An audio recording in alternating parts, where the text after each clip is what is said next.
Allez, donne-moi immédiatement ton sac, et tous tes bijoux. Et gare à toi, si tu cries ou demandes de l'aide. Ma vie, prenez tout, monsieur. Mais ne me tuez pas, je vous en prie. Maintenant va-t'en. Tiens, c'est 10 000 francs. J'ai ramené assez d'argent ce soir. Et j'aimerais que tu me fasses un repas de fête pour demain soir. Je veux me régaler. Rassure-toi de remplir la table de viande. Et voilà 80 000 francs pour la popote du mois. Mais, Manassé, où est-ce que tu as pu trouver tout cet argent? En plus si rapidement? Je t'en prie mon mari, dis-moi que tu ne trempes dans rien de louche. Non mais vous les femmes, c'est quoi votre problème? Hier juste, tu pleurais parce qu'il n'y avait rien à manger dans la maison. Me voici ce soir avec assez d'argent pour nous garder tout le mois, et tu pleurniches encore. Ne m'énerve pas. Attention. Je ne supporte plus tes changements d'humeur. Comment je gagne mon argent ne te regarde pas. Si cela ne te convient pas, tu peux t'en aller. 2 semaines plus tard.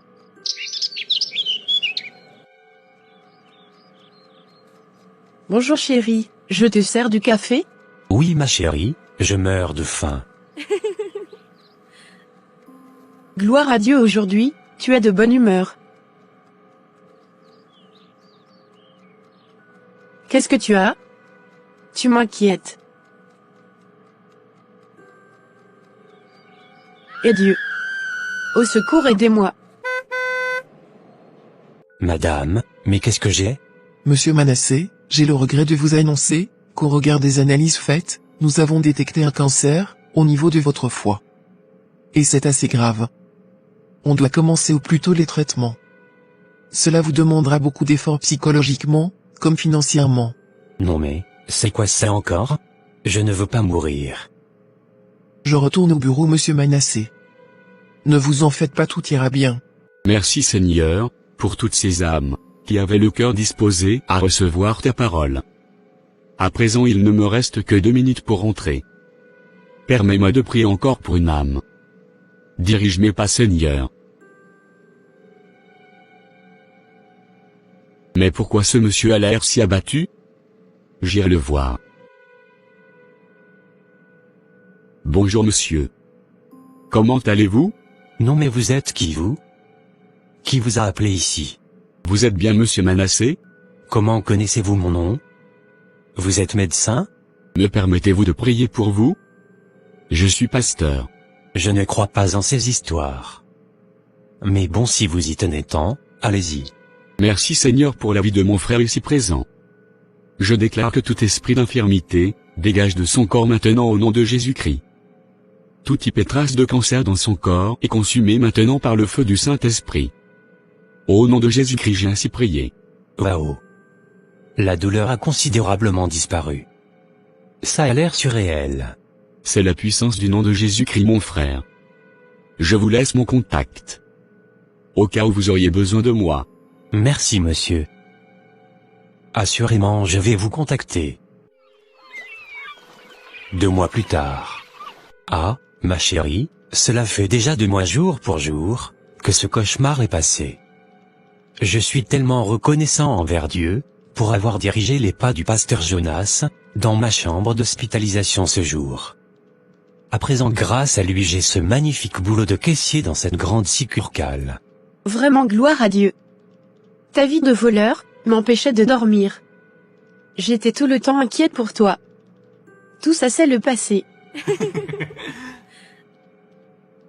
Ma chérie, je vais au boulot. Je ne veux pas être en retard. À ce soir mon roi.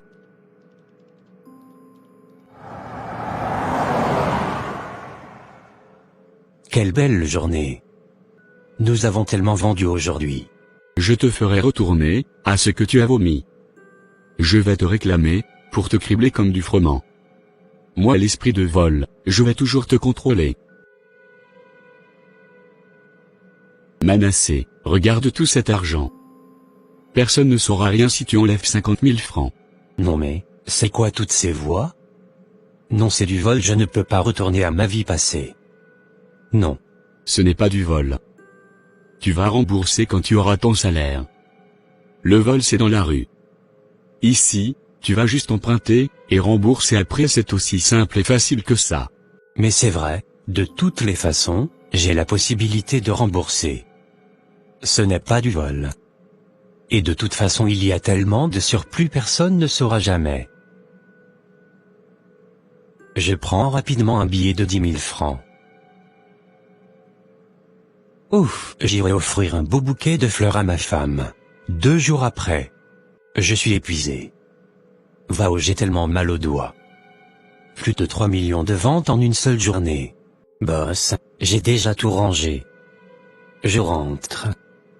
Où vous voulez que je vous attende, pour qu'on rentre ensemble? Non Silas, tu peux rentrer. Je n'ai pas encore fini les comptes. D'accord chef. Manassé? Nous voilà seuls à présent. Regarde, 3 millions. Même si tu prends 200 000 francs sur sa personne ne saura? Non, je refuse. Pas cette fois. Je ne peux pas retourner à ce que j'ai vomi. Vas-y. Prends. Considère ça comme un rafraîchissement, pour cette dure journée de vente sans repos. Tu pourras te prendre un bon coca bien glacé. C'est vrai que j'ai la gorge très sèche. Et j'aurais bien besoin d'un bon coca glacé. Ah, Seigneur, c'est plus fort que moi. J'arrive pas à résister à l'argent. Je n'arrive pas à me contrôler devant tant d'argent. S'il te plaît, pardonne-moi, et aide-moi.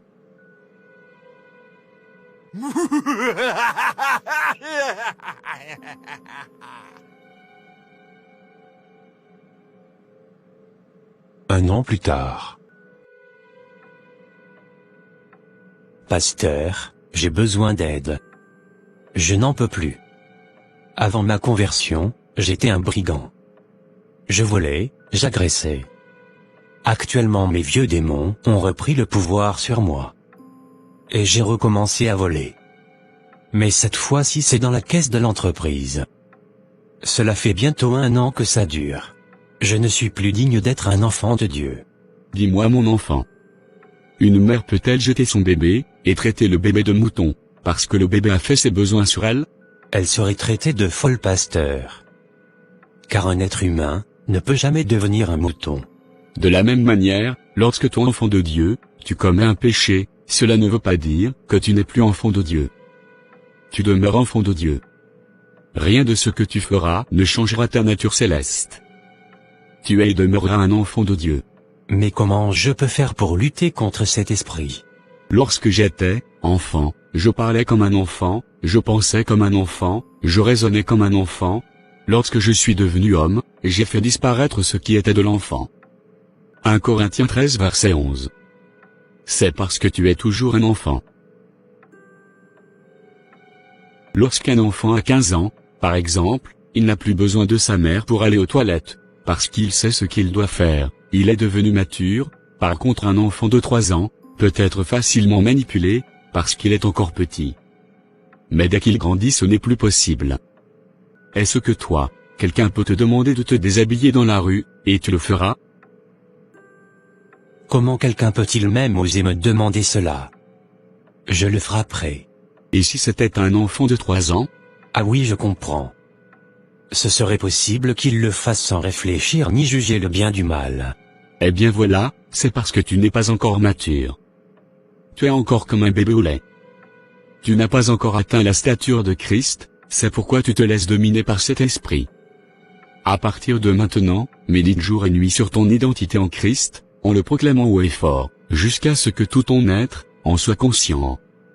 Et tu verras, tu viendras témoigner toi-même. D'accord, pasteur. Au nom de Jésus-Christ, tel Jésus est, tel je suis dans ce monde, j'ai les pensées de Christ, j'ai les sentiments de Christ, je suis honnête, je suis intègre, car je suis la lumière du monde, je suis le sel de la terre. J'ai le pouvoir de dominer sur le péché, et sur toute la puissance et domination de l'ennemi, et absolument rien ne pourra me nuire.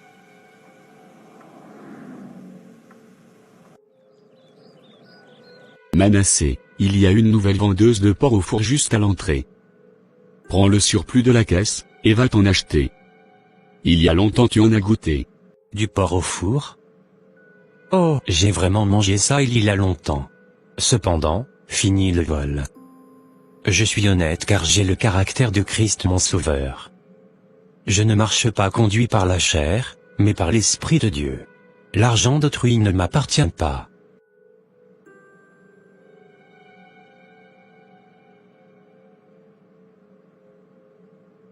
Tu as grandi certes. Mais, je t'aurai. Je viens bientôt. Tiens ferme ce que tu as, afin que personne ne prenne ta couronne. Apocalypse 3 verset 11.